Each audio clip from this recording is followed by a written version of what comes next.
Last Sunday, when Adam and Leslie offered the first of 6 forums about the habits of racism, I fell into my own weak habit of disappearing after the service to take care of Tom and make his lunch. I realize now that I could have attended the forum if I had simply planned and prepared for it ahead of time. I need to know and understand how to drop habits of racism, even those I have been unaware of, if I am truly to be my best self as a Unitarian Universalist. For 15 years since moving to Columbus, I have been telling people I was attracted here because of cultural diversity. In focus groups and other discussions about racism, I always claimed I was well exposed to diversity in my California high school and did not remember any negative tension or undercurrents between students there. I remember admiring those non-white students whose popularity, activities, and talents made them stand out. Now I am questioning the validity of that diversity claim and wondering if I had been oblivious to the pain of less happy classmates. I checked some facts this week by counting and sorting names and photos in my class of 1965 yearbook. The results show that in my graduating class of 309 Americans, 83% were of white European descent, 11% of Mexican parentage, and just 2% each of Filipino, Japanese, or African American descent. There were not as many minority students as I thought. They were a very small minority indeed. Now, I wonder if my high school was as culturally unique and wonderful as I remember it. The lack of obvious disturbances does not necessarily mean that everyone I saw walking the halls of my school lived in a state of cultural harmony. And more importantly, why did I never try to strike up a conversation with those different looking students?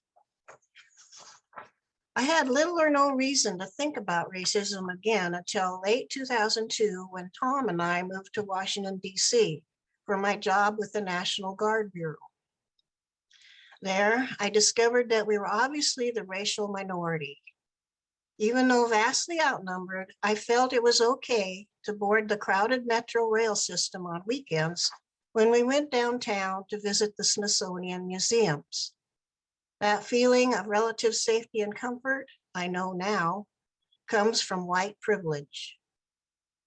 But even with that level of subconscious confidence, we did not attempt to get acquainted with people sitting next to us. I noticed that nobody on the train talked with nearby strangers, even if they looked the same. After that experience of feeling disconnected to African Americans, I have since been able to talk with them, write to and work with several when our paths crossed, especially during the 13 years I worked at IUPUC. I do not consciously avoid encounters now, but opportunities to interact are scarce in my current stay-at-home situation. Perhaps that is true for many of you, especially in the pandemic environment. But does that mean I can do nothing?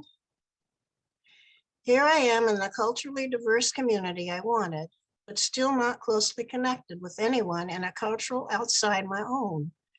Still not a member of my social justice group, and still not acting in any measurable way to prove to myself and others that I care about racial fairness.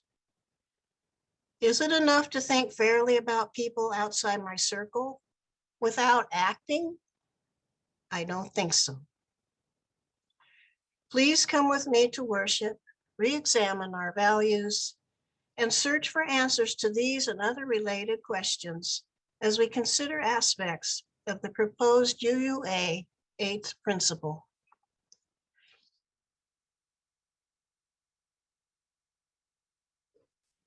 Good morning. I wonder what is in our Wonder Box this morning. Let's see. It's a mouse. Look at that. Well, I wonder why there might be a mouse in our Wonder Box. It might be to remind me of this book, Desmond Gets Free, that was written by a colleague, Matt Meyer, and illustrated by Kim Pham. And I remember Matt talking about being inspired by some of the teachings of Archbishop Desmond Tutu. So you might see that our mouse gets his name from Archbishop Desmond Tutu. Desmond the mouse lived in the most beautiful meadow in all the land. Every morning, Desmond woke with the sunrise, and he would spend the day playing in the meadow. And every evening, Desmond would go to sleep in the middle of that meadow underneath the beautiful starry sky. One night, though, Desmond awoke when it was still dark out. He tried to roll over to a more comfortable spot, but something wasn't right. Desmond realized that his tail was stuck right to the ground and beginning to throb with pain. He felt behind him, and there was a huge boulder that seemed to have fallen in the middle of the meadow, just on his tail. Desmond pushed on the boulder and tugged on his tail. He pushed on the boulder and tugged on his tail. And he pushed and tugged and pushed and tugged, but it was no use. When he was out of breath and had just about given up, he saw a giraffe nearby in the grass. Good news, he thought. Oh, giraffe, Desmond cried. Could you please push the boulder a few inches in the other direction so that I could go free? And the giraffe looked at Desmond and laughed the way giraffes do. Silly mouse, said the giraffe. That's no boulder. That's an elephant that's fallen asleep in the middle of the meadow just on your tail. Well, if you could just wake the elephant and maybe ask him to roll over just a few inches in the other direction, I could go free. Well, replied the giraffe, you know what they say about letting sleeping elephants lie. I find it's best not to get involved in other animals' business. I find it's best to remain neutral in times like these. Desmond replied, well, I do not appreciate your neutrality. The giraffe wandered off, and Desmond tried calling out to the elephant to wake him up, but those giant ears were just too far away on the other side of that giant elephant body. So again, Desmond pushed on the elephant and tugged on his tail. He pushed and he tugged, he pushed and he tugged, but it was no use. When he was out of breath and had just about given up again, a gazelle wandered by. Oh, gazelle, he cried, oh, gazelle, it seems that an elephant has fallen asleep on my tail in the middle of this meadow. I'm stuck and it hurts. I wonder if you could gently wake him and ask him to roll over just a few inches in the other direction so I might go free. Well, said the gazelle, I see your problem there, but you know what they say about letting sleeping elephants lie. I find it's best to not get involved in other animals' business. I find it best to remain neutral in times like these. Desmond replied, almost to himself this time, "I do not appreciate your neutrality." Desmond again tried to call out to the elephant. He tried again to push the giant animal away. He tried again and again to tug his little tail free. But it was no use. When he was out of breath and had just about given up for the last time, he saw another mouse wandering through the meadow. "My name is Nelson. Nelson, this giant elephant has fallen asleep on my tail in the middle of this meadow. I wonder if you might run over and call out into his giant ears and ask him to roll over just a few inches in the other direction so I could go free," Desmond asked. "Of course," said Nelson. Nelson ran all the way to the other end of the giant elephant body, and he called up to those giant elephant ears at the top of the giant elephant head. But the elephant didn't budge. The elephant heard Nelson's small voice far away, but he felt too comfortable to move. Nelson ran back to Desmond, a little out of breath, and said, "I have an idea." "Don't move." He ran off. "I won't," muttered Desmond. A little while later, though, Nelson emerged through the tall grass, and he wasn't alone. Nelson had found 3 other mouse friends to help him, and each one of them also brought another 3 friends.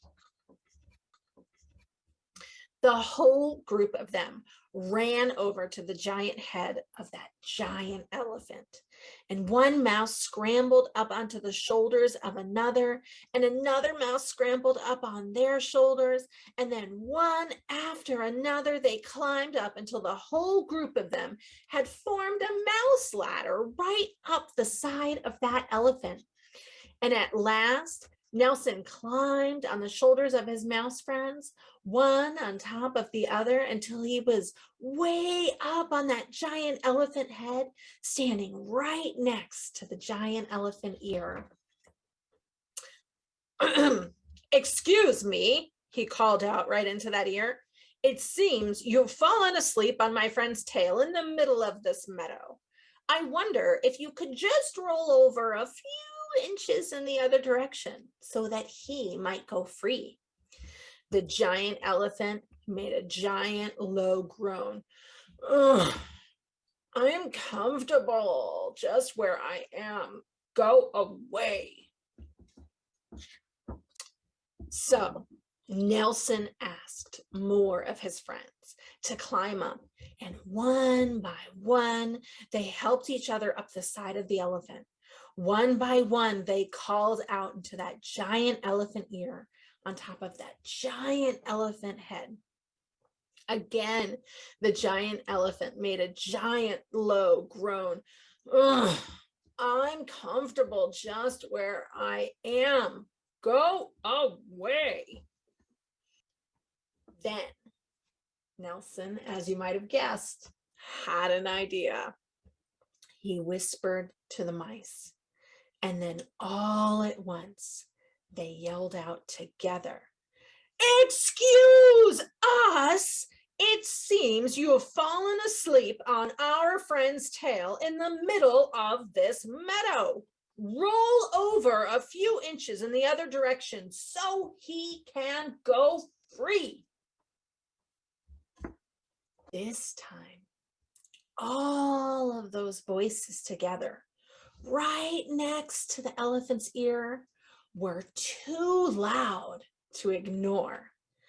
"I was comfortable where I was, but I'll move over if you just agree to stop making such a racket," the elephant cried out.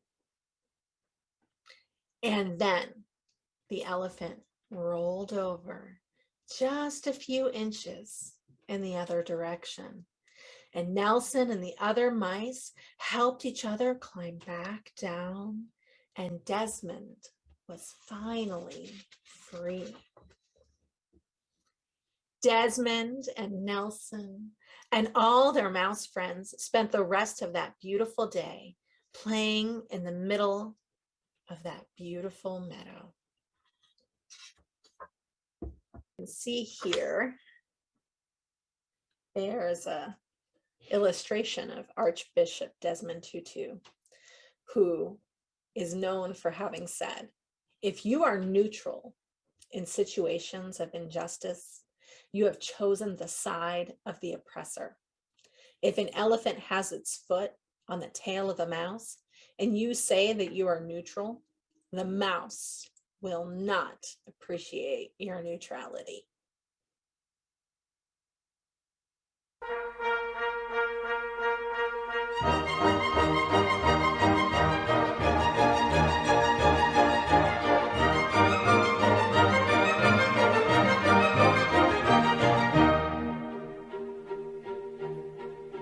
He is the very model of a modern Unitarian. He was born Romanian, so don't call him Bulgarian. He's also not from Budapest, Ukraine, or Lithuania. He probably is the coolest thing to come from Transylvania.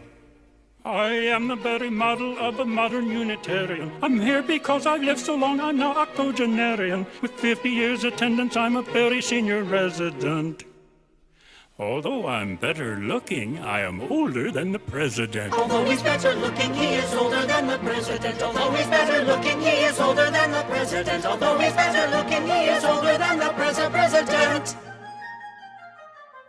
We're educated, cultivated, liberal, and turning gray. We all like Shakespeare, opera, ballet, and we all drink Beaujolais. We're all egalitarian and we're humanitarian. We are the very model of a modern Unitarian.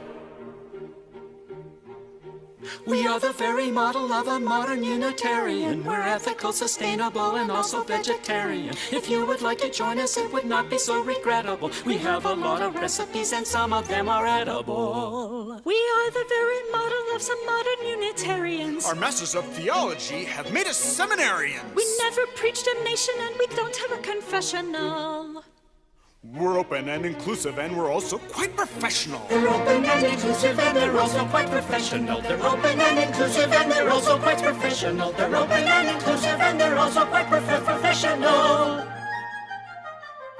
We're always looking for new ways to make the world a better place. The Utah politics ensure we often fall down on our face. We're all egalitarian and we're humanitarian. We are the very model of a modern Unitarian. Yellow. I am the very model of a modern Unitarian. Devotion to the evidence has made me a contrarian. If you're the optimistic type, believing everything you read, consider that a friend like me is just the very thing you need. I am the very model of a modern Unitarian. I'm coming out the closet and confessing I'm a thespian. I realize the second line does not rhyme with the rest of it. But being gay in Utah helps you learn to make the best of it. But being gay in Utah helps you learn to make the best of it. But being gay in Utah helps you learn to make the best of it. But being gay in Utah helps you learn to make the best of it. While driving in our Priuses, NPR gives us our news. Mind your P's and Q's, for some of us are LGBTQs. LGBTQs. Some of us are homosexuals. We are the egalitarian, we're the humanitarian, we are the very model of the modern Unitarian.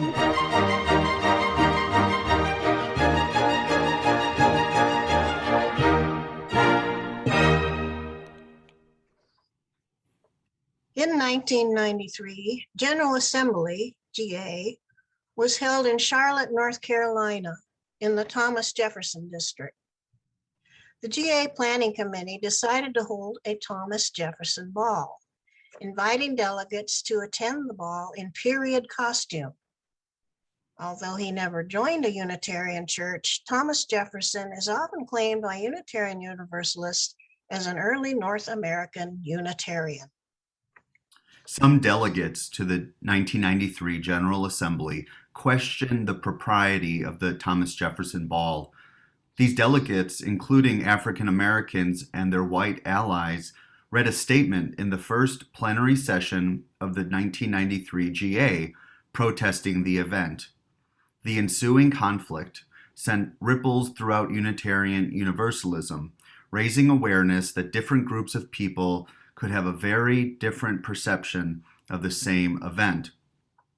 Reverend Hope Johnson, then a lay leader in the Community Church of New York City, and Reverend Barbara Hansen, then a lay leader in and president of the Thomas Jefferson District, were both in the middle of the conflict.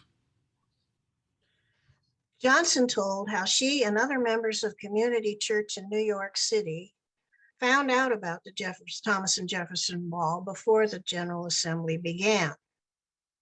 Johnson said her sister asked, quote, "Well, what am I supposed to wear to the ball?" Unquote. In other words, should African Americans go dressed as slaves in rags and chains? The delegation from Unity Church decided to organize a protest of the ball and began contacting other congregations. Upon arriving at General Assembly, Johnson said she met with the African American Unitarian Universalist Multicultural Ministers group and helped draft a statement to be read at plenary. In the end, she was the one chosen to actually read the statement. She said she rewrote the statement to make it less negative. When Hope walked to the microphone in front of the then moderator, Natalie Gulbertson, Reverend Barbara Hansen said, quote, "Yes, you could hear a pin drop. And as that pin dropped, all kinds of things began to turn inside me because I heard what Hope was saying," unquote. As president of the Thomas Jefferson District, Hansen knew she had to respond in her capacity as a lay leader. When she saw Leon Spencer, an African American who served as UUA trustee from the Thomas Jefferson District, walk up on stage to meet with Gulbertson to help plan a response to the protest, Hansen knew she had to participate as well. She said to herself, quote, "You are a leader. You are responsible. You can do something." And as I thought those words, I went up the risers and went up to Leon and placed myself right next to him. 13 people had gathered on the stage around Gulbranson, including both Hansen and Johnson. Gulbranson asked the group to go and talk this situation over together and return in an hour to report back to the plenary session. This morning, I have been asked by the racial justice team to preach on the 8th Principle Project, which is gaining momentum and taking greater shape throughout our Unitarian Universalist Association. Thankfully, no sermon can do it all. And in fact, leaders of our congregation are planning a series of programs throughout this year to help us all learn a little more about this project in hopes that we might adopt it as a principle that we will affirm and promote as Unitarian Universalists at UUCCI.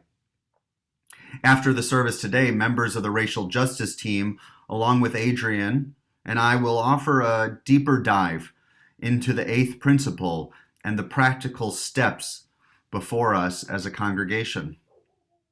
However, before we get to the practical, it is important for me to speak to the philosophical, the theological, or the very essence of what this principle or any principle may mean for our community. You may recall in the narthex, just inside the main entrance of our building, is a series of 7 principles written just above your heads when you walk in. These 7 principles are neither creed nor dogma, nor are they dictated from on high by some national authority. No, In reality, these 7 principles are guideposts that were adopted in 1985 in a highly democratic process led primarily by women in our movement. These principles have served us as guiding lights, markers along the journey, ideals that can help us know that we are on the right path, principles that we were asked to affirm and promote, and ultimately something we might share in common as UUs across the country. Now, of course, just as leaders addressed the language and shape of our UUA principles and purposes in the 1980s, we have been invited once more, now 40 years later, to reflect on how these principles serve us in our current and emerging lives. As an aside, but actually an important distinction to name, the UUA stands for the Unitarian Universalist Association, but really that name is incomplete. In fact, the UUA is an acronym for the Unitarian Universalist Association of Congregations. It kind of makes sense, right? An association of what? Of whom? An association of Unitarian Universalists, of individuals like you and me? No, it represents an association of congregations wherein the congregation is a member of the UUA. And so as a member congregation of the UUA, we shape the governance, direction, and yes, the principles and purposes that define our collective movement. Each year, the UUA holds a General Assembly, as we talked a bit about over the past couple weeks, at which delegates from each congregation gather to learn and discuss and vote on important matters relating to this association. As an association of congregations, UUCCI has cast its lot with 1,000 other congregations and have said that we will affirm and promote these principles in our congregations. Now, for some, the principles are essential to how we understand what it means to be UU. And for others, they might not be something we think about often. I, for one, grew up knowing them deeply as they shaped much of my learning as a young, lifelong Unitarian Universalist. Regardless, what we put on paper, what we affirm and promote, and how our actions make an impact within and beyond our congregations are not to be taken for granted. In 1985, the adoption of new principles was instigated by women who demanded greater gender inclusion at this core part of who we say we are as UUs. And that shift, that adoption and revision led to a profound increase in female leadership, of women becoming ministers and other religious professionals in our movement. And this inclusion further affirmed our commitment to social justice for all, regardless of gender. Now, I start with this background in part to say that we have been here before. A moment in history when a group of individuals within our wider UU community have expressed concern and have asked all of us to consider how our principles inspire us to embody the values we say we hold dear. The 8th principle is just that, an expression of a principled stance which guides us on our journey in community and in this world. And for those needing a reminder of what that 8th principle says, in the first place, it says that as congregations, we will affirm and promote. That's the preamble. We will affirm and promote, and here's the principle, journeying towards spiritual wholeness by working to build a diverse, multicultural, beloved community by our actions that accountably dismantle racism and other oppressions in ourselves and in our institutions. Holy moly, there was a lot of important words in there. So let me say it again. The 8th principle invites UU congregations to affirm and promote, quote, journeying toward spiritual wholeness by working to build a diverse, multicultural, beloved community by our actions that accountably dismantle racism and other oppressions in ourselves and in our institutions. What's really interesting about this proposed eighth principle is that it would be the only one that begins not with a noun, but a verb. And not just any verb, but a present participle, or if you will, our first participle principle. In other words, it begins with a verb that ends with the letters ing, journeying. To have a principle of journeying towards something is a different starting point than the other 7 and is reflective in all of our human experiences as something that unfolds, that changes, that grows, that is challenged, that has setbacks, and that, nevertheless, perseveres. Journeying toward wholeness, whether that is spiritual, social, emotional, familial, congregational, associational, you name it. Any journeying toward wholeness is saying something else at the same time. And what is that? It is saying that as of right now, as of this morning, here in 2022, we are not yet whole. Wholeness is not something we have arrived at. There is a disconnect, a tension, a breakage that calls us to consider, are there relationships to be mended? Are there hearts to be reoriented? Are there communities to be reminded of who we are and what we stand for and where we dare hope we are headed? Unitarian Universalism has been on a journey collectively toward wholeness for many decades. From the 1968 Black Empowerment Walkout on General Assembly and the 1993 Jefferson Ball, to the 2005 arrest of Black youth at General Assembly who were presumed to be trespassing on this private conference, to the 2017 blow-up that revolved around unjust hiring practices at the UUA, we have been on a movement of reckoning with the gap between what we say we are about as Unitarian Universalists and how our actions sometimes, perhaps oftentimes, miss the mark. This journey, the heart of it, is about the struggle to become a multicultural, beloved community. Take a second to think a little bit about that word multicultural. This adjective that describes the community, the beloved community we nurture as individual congregations and in the wider movement, all of the instances of conflict in our history, as you use, relate to some type of blockage about who we mean when we say we. The multicultural dilemma is twofold. One is that there are already multiple cultural representations in this congregation and in our wider association. We are not monocultural, singular in culture when it comes to race or class, to gender or sexual orientation, to physical or neurological ability, to education, and so on and so on. The dilemma is that cultural diversity already exists in our congregations, but, and this is true in almost all spaces, there is a dominant culture that is nevertheless normative and often valued higher than the other cultural expressions. So even as we are not monocultural, we do have dominant expressions of who we are.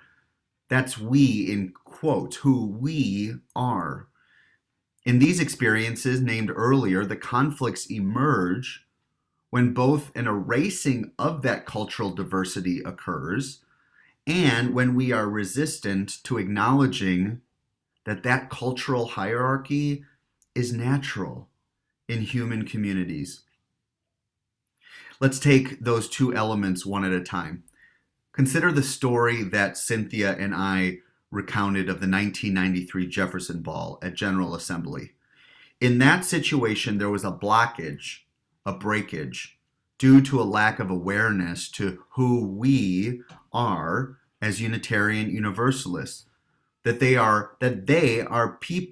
are people in our congregations and association that do not want to dress up and recall the slavery and brutality of an era, even if it was whitewashed and convivial.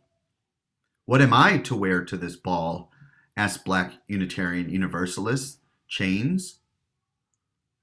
The erasing of the very diversity we say we long to embody within our congregation is a devastating thing for those being erased and for our institutions themselves. It's devastating to feel missed, to feel overlooked and excluded. And we all suffer because of it. The first reading in the form of a musical number felt perhaps somewhere between enjoyable and maybe a little uncomfortable. And why might that be? Well, parody can be that way, but the song about what a modern Unitarian Universalist is was represented in a somewhat narrow view. As is true in stereotypes, there is some truth to it, but they are often half-truths or even quarter-truths where there is much being overlooked about the nuances of our identities as, let's say, X, Y, or Z. As UUs watching that video, we may see things that relate to who we are as individuals, some things that do not reflect our identities, and some will have more similarity to the video and some will have less. But ultimately, this expression of UU identity, which was clearly made just in the last few years in the pandemic, does not reflect the totality of existence in our movement and surely in our world. So the multicultural beloved community in which many yearn for is nurtured by recognizing the diversity of cultural expression that is already present in our congregation, acknowledging that there are cultural norms that uplift and diminish certain ways of being in this world, and finally, journeying forward toward wholeness by addressing the realities of racism and oppression that naturally exist and are maintained consciously but often unconsciously in our spaces. The last portion of the proposed eighth principle relates to the how, my favorite, the how. How will we live by this principle? The how portion of the principle says, by our actions that accountably dismantle racism and other oppressions in ourselves and our institutions. By our actions. By our actions. And it is important that racism is both pulled out as a very profound and systemic issue in the history of the United States and still today, but also that there are other oppressions, as listed above, and many others that intersect with race and create this matrix of challenges before us to overcome, maybe feeling like a boulder or an elephant right on our tail. And yet, we have already stated this as a direction and an end of our ministries together. Here at UUCCI, our eighth ends statement that this congregation set a few years back, that you all came up with and approved, is directly in line with this principle. It states that as individuals, as a congregation, and in the wider world, quote, we side with love to overcome injustice in all its forms. And this includes addressing these injustices, oppressions, cultural dynamics within our own hearts, within our community of care and concern, and widening outward into this precious world we share. These blockages these breakages caused by racism and other oppressions or injustice in all its forms invites us to consider what is at the heart of our ministry, to that which must be dismantled, to be taken off of the mantle of our ministry. This mantle of ministry is something you placed upon my shoulders like a garment, represented often by the stoles that I wear on Sunday mornings and at rallies and vigils. This mantle of ministry that you put upon my shoulders is something we all bear to some extent. A shared burden of continuing the tradition of Unitarian Universalism and starting new traditions that expand the circle of care, the circle of our concern, the who we mean when we say we. The mantle of our ministry has taken on new meaning in these past few years, both because I now bear it as an ordained minister called to serve this congregation, but also because I wish to be more specific of how this mantle will guide my ministry and life. And also, I've been reflecting on this verb nestled within the eighth principle. It's sort of related to the word mantle, and this is that word dismantle. We are invited to accountably dismantle racism and other forms of oppression, and this takes on different meaning when we consider what is the mantle of our ministry. I think about this way. What must be dismantled or taken off the mantle of our ministry for us to be the people we have said we long to be in the world? What must come off the mantle?